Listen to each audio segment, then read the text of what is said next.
It's Amber Bradley, your host for the unscripted side of LP. It's Talk LP podcast time. 3, 2, 1. 'Cause no one can do it like we do it, like we do it. That's right. It's Talk LP podcast time. It's Talking Tech with Tom, everybody's favorite column in our Talk LP podcast series. What is up? Tom Meehan, CEO, President, Grand Poobah of CONTROLTEK. What's up? How are you? Everything's good here. Okay. I'm concerned mainly because my voice is all over the interweb. People are going to spoof my voice. I'm just kidding. I'm not that important. But what about people's CEO? This AI voice thing is a problem, or it's the best thing ever. Yeah, so deepfakes have been around for a while, and I think every time a company comes out with a really good model to create what is nearly a perfect voice clone, you have somebody on the other side saying we can detect it. I think what I wrote about was Sesame AI, which was this not only lifelike sounding, but tone and inflection and pauses, eerily human. So before you even replicate the voice, now you're getting into mannerisms. And I know people will see us on here, but people can hear a smile, they can hear inflection. And this, now you're getting into this point, and these intelligent voice assistants. Sesame is probably the newest one. 11 Labs is the one that usually comes up in the news. That's the one where they can actually I could take your voice and make a clone of it, and it's near perfect to a human ear. So it's pretty wild. So you thought you're talking to me right now. It's not even me. That's This isn't right. even me. I mean, now that's good AI. Yeah, exactly. Vote on the comments below if this Amber is real or not. No, this is interesting, and it's happening, Tom, and which is what you're saying. Like, I have heard examples of retailers telling me their frontline employees getting scammed by the guy on the phone that sounds just like their CEO or just like their manager. What's Yeah. with that? Yeah, I think one of the things for years, and when I was in retail, we used to have every type of phone scam you could think of. You'd always say like, all right, hang up, call someone to validate it. Today, outside of the business world, like, all of these, this is an age-old scam, right? That usually attacks the elderly. Someone calls and says, your grandchild, your son or daughter, they got arrested, you got to bail them out. Now you're at the point where they can actually replicate a voice. So you almost need to have, like, your daughter needs a password so that you know it's We your have one. daughter. Yeah. Well, it's a proof of life, right? So you're like, Yeah. okay, what's our password then? I'm Yeah. not going to tell you, but I'm just saying, or all the Crazy. listeners. That's a perfect. And what's funny is that's like so 1985. I had that with my parents. Like if they come to the school saying they're here to pick you up, right? Yeah, no, it's exactly where we are. I think what we'll see in the next 90 days is some huge advancements. So last week, Meta, so Facebook's parent company, announced that they're releasing an AI voice intelligent and voice assistant on the Meta app. So they updated the app, and it's pretty good. Perplexity was another one that about 2 or 3 weeks ago did another update on their voice assistant. So you're getting human-like conversation with AI models and having smart conversations. But then on the flip side, you have the nefarious bad actors having the ability to clone or replicate voices, which not only scams, misinformation. We talk about misinformation with politics, but just it's an endless way to take advantage of the system, because we're at the point, which is a scary thing to say, that it used to be don't believe what you read on the internet. Now it's don't believe what you see or hear. And seeing is no longer believing, hearing is no longer believing. And while I don't necessarily think it's all doom and gloom, it does create a whole nother layer of complexity. And you're joking about you being an AI rendition, but there are podcasts out there today, and actually I've actually produced a few personally where it's completely AI. There's no human. And I think you'd be surprised at how little people know that that's happening. Yeah, it's funny. I'll show something to my daughter on Instagram, and I'm like, oh my God, did you see this little puppy doing backflips with an umbrella? And she'll go, Mom, that's AI. So, so maybe Yeah. it's, us older folks that are really going to be the problem of discerning what it is. But I did know that the AI I saw of Donald Trump with Melania walking down the beach and she was pregnant, that was fake. I was like, Yes. okay, that doesn't even look like her. But here's Yeah. my real question is when are we going to be at a point where I don't have to scream into the phone, representative? You know what I'm saying? Like, and then they go, I can't help you with that. And I'm representative. You know what I'm saying? Yep. Why aren't they So using so about AI for that? so almost the numbers are skewed all over the place, but in the high 90th percentile uses AI voice assistance. You should right now start to physically see a change, and it might not be as obvious as you think because the voice will sound the same, but a lot of companies today really do have a much better AI agent that can listen to a sentence and come back and talk. I think one of the things that is often falls on deaf ears is we use cell phones a lot. We tend to call support when we're in noisy backgrounds. So sometimes it's us that creates the issue because the AI is listening to everything. So if it hears three different things, it goes like, I don't know Are you what's going are on. you saying it's me? Like it's because my voice is mad and it's really not even coming through as Yes. representative? Yeah. That might be true. Yeah, it could be that it could be a little bit of that, but I have actually seen firsthand some of the changes, especially with the airline, where we're getting to the point where I'll literally be like, I just want to talk to an operator, and it'll say, no problem, I'll have an operator for a second for you. I'm sorry that you don't want to talk to me. I'm an automated assistant, and like it'll have like apologize, and so I'm physically seeing happen, and I Wendy's announced recently like although I've not been to a live one yet, I can't get to one where they're using it for AI drive-through, and basically there's still a human that checks your order, but it speeds the process up. You will see Yes. 97% of customer service departments will have some level of adoption for AI. That was what the last report I said, and I'm seeing a huge difference in chatbots. Same with AI chatbots online, where you start to communicate back, you're going to start to see a much better understanding. And in our space, if you're a retail practitioner, I think you're going to see if you haven't seen at ISC West, a huge adoption of natural language process search, that's coming out there. I know Viva Tech was a company that did a video search, and I think it was search as you speak. Could be wrong, and I say that, but like it was, basically exactly how you'd ask the question. And then I know Solink also has a feature. There's a whole bunch of companies that are out there today that have really good AI natural language where you can actually ask a question. Yeah, I just did a podcast with Solink on what the hell to do with AI.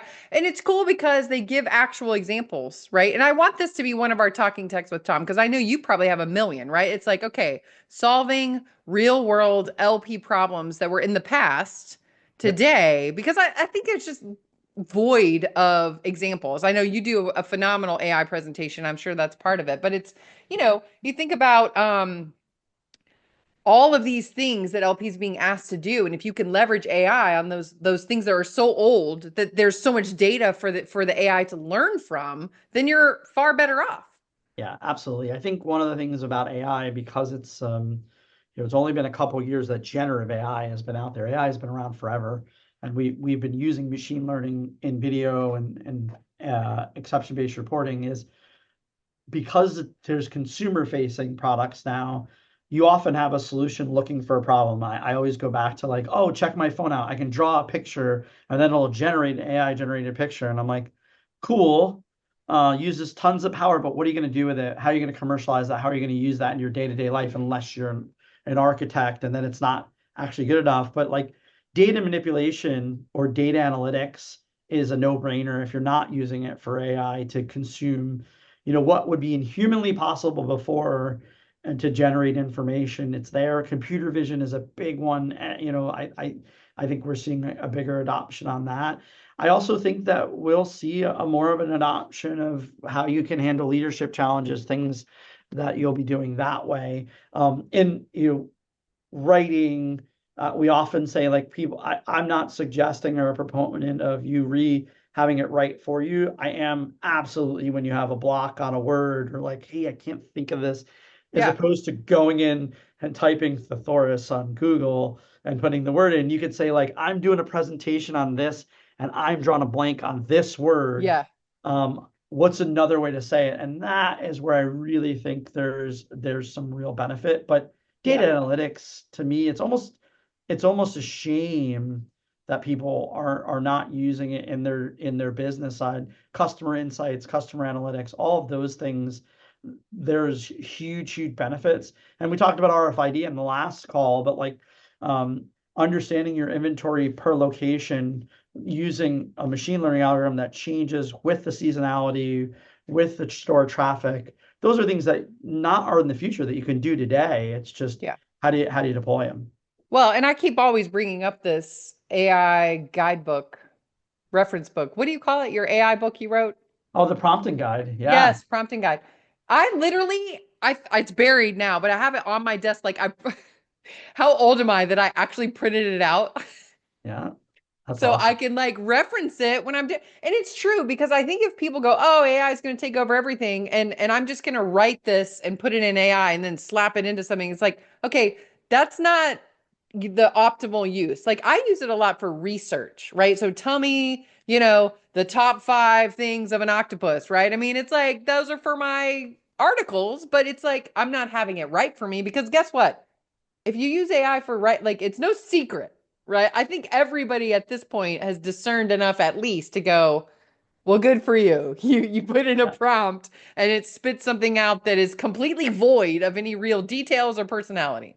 Yeah. I still think that you're going to see a curve, just like grammar checkers back in the day, where people are going to change their writing style because they're using AI and they're consistently seeing that same phrase, that same methodology. And it's funny that you say that is I think the lines will be blurred. Your mention of you can tell. I if I was my prediction, if I was a betting man, would be in the next year a lot of people will change their style and their approach. And clearly, you're seeing it in the marketing space. And I heard a radio ad the other day that I'm like, holy crap, that was definitely AI, like verbatim. But then I started to think through people that I work with, both within the 4 walls of ControlTek and outside, where I'm actually seeing them evolve and saying things differently because the tool is saying, hey, it's the right way to do it. And I use my own example as like, I'm short in emails, and the email coach and copilot will be like, that email is a little direct and could be seen as angry. And I'll look at it and go like, okay, and I'm changing when I write to avoid the coach to tell me I'm too direct. Okay, okay. So if you step back quite a bit on this, what you're suggesting metaphorically, I don't know if it's metaphor or not, is that AI is changing people. You're Yes. becoming a softer Tom in email. What is that? So I think it's that when we think of AI, and this is my favorite thing to say, is it's not new. It's just a computer replicating human intelligence or behavior. So because what you're doing today is so much faster, I think you would change by reading books in the past. It would just take you longer by watching videos, by doing things. And I think today, because Copilot built into Microsoft allows me to say, hey, coach, it's actually called a coach, email coach. Click it. Doesn't change the email. It just says tone, inflection, things like that. And I don't do it for every email, but I get a lot of emails and I run from call to call. So sometimes I do write an email and I'll go like, just let me see what this says. Is this okay? Is this and the coaching helps, but then I don't feel like it doesn't fall on deaf ears. Like I'm changing it up because I want to be faster, right? Like I don't want it to check. I want to get to the point when it's So, writing. but you're saying though you're changing how you're doing it, which is interesting Yeah. because it'd be different if you were like, "Oh, I'm still writing it that way. I just make sure that I click Copilot and they change it." But And it's AI's changing Tom. yeah, absolutely. I think it is. I think it changed. I think it in that sense, it's influencing tone. And I think that I think it's a good change. I think it's like kind of my AI assistant. It's your AI alter ego. Yeah, it's a good change. Yeah, I don't know. I like the rude, direct Tom. I do I'm just too. kidding. I've I do never too. experienced a rude, direct Tom, but I'm just saying if I had, I'd respect him. I I would. don't think it's rude. I think I come from I've been really lucky. I worked with a lot of great people that we just move very quickly. So um I guess I am old school. Like you don't in an email, you don't need to say thanks for sending that. Like like and that's what I mean by that. That's what I mean by that. A Yeah. lot of times I'll say, hey, I don't say hi. So if you know this, I'll say Amber, and then it's a very quick message, and Yeah. I'm being coached to like, hey, be a little nicer. Say No, hello. listen, not on mine. I appreciate the directness because I don't have time for it either, right? Yeah, And I'm like that. I'll be like, hey, and then I go up, yeah. space, space. Hey, how are you doing? I hope you're well. Have a good weekend. Normally, we're like, okay, there's nothing we could do with that. Yeah, and the coaching moment last week was I said I'm not looking for feedback here, which is not the right way. Just say just I get it done. Like, like that. yeah, but that's just because What'd they change it to? What'd they change it to? let me know when you get this completed. Oh, Yeah, so that doesn't even mean the same thing. I'm well not be looking for feedback means get your ass to work and don't tell yeah. me about anything else. Yeah, I mean, I think the key factor is I think everybody is listening. If you're listening to this podcast, you should be using AI in some fashion. If you are listening to this podcast and you're not, I'm confused because like you would think that Yeah, you would be in it. And what I mean by that is it's different for everybody. If you're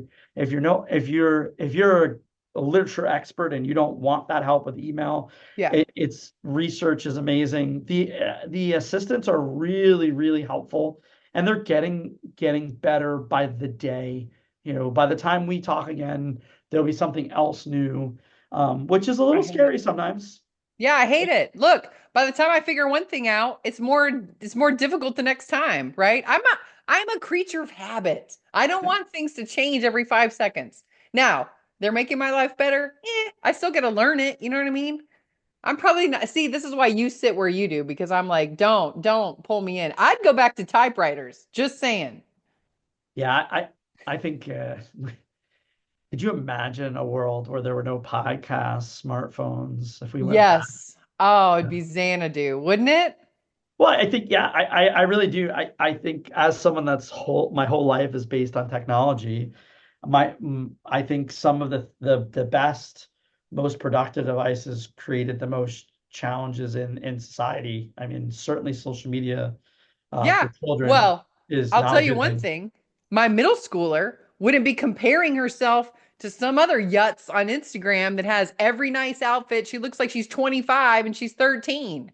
And I'm like, okay, it's time to take a break, from all this. Yeah, So, because this absolutely. AI Amber is about to glitch out. I'm telling you.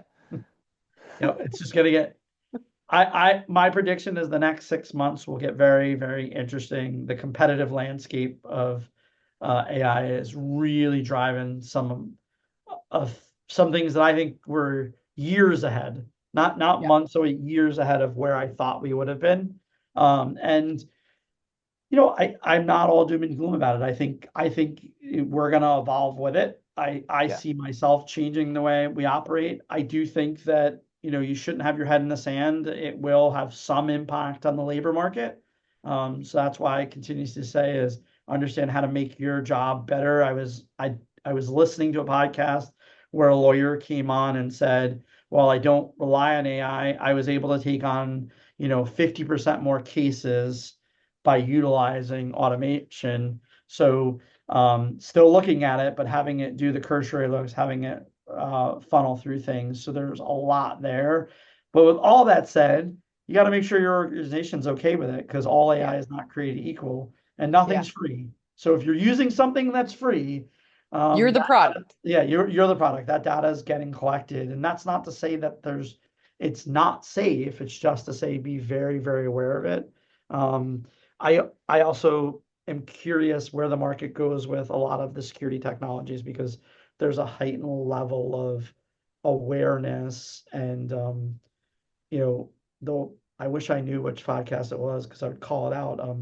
There was this doctor that was talking about facial recognition, and the while the argument sounded sound when she was saying it, it's like there's already a ton of cameras, so you can't unring that bell. So the implied piece that someone's going to misuse it was a really one-sided argument. And my argument is like, hey, if the technology is being used and there's regulation and rules, what's the problem with it? And it was an interesting one because you do have some folks that are making a living on talking only about the bad. And I'm a risk guy, so there's bad in everything, but there's good as well. That is the perfect Talking Tech with Tom takeaway right there. So if you didn't get it, rewind about 20 seconds because that is the perfect takeaway. Tom Meehan, thank you so much for joining me on another edition of Talking Tech with Tom. Thank you. All right, guys, make sure to sign up for the TalkLPnews Retail Rundown. It is every piece of loss prevention news you need in 2 minutes or less, or take longer, read more. All right, guys, sign up. Link in the comments, as well as Tom's column, Talking Tech with Tom. Don't miss it. Thanks for watching, guys. We're out. Cause no one can do it like we do it, like we do it, like we do it. Cause no one can do it like we do it, like we do it, like we do it.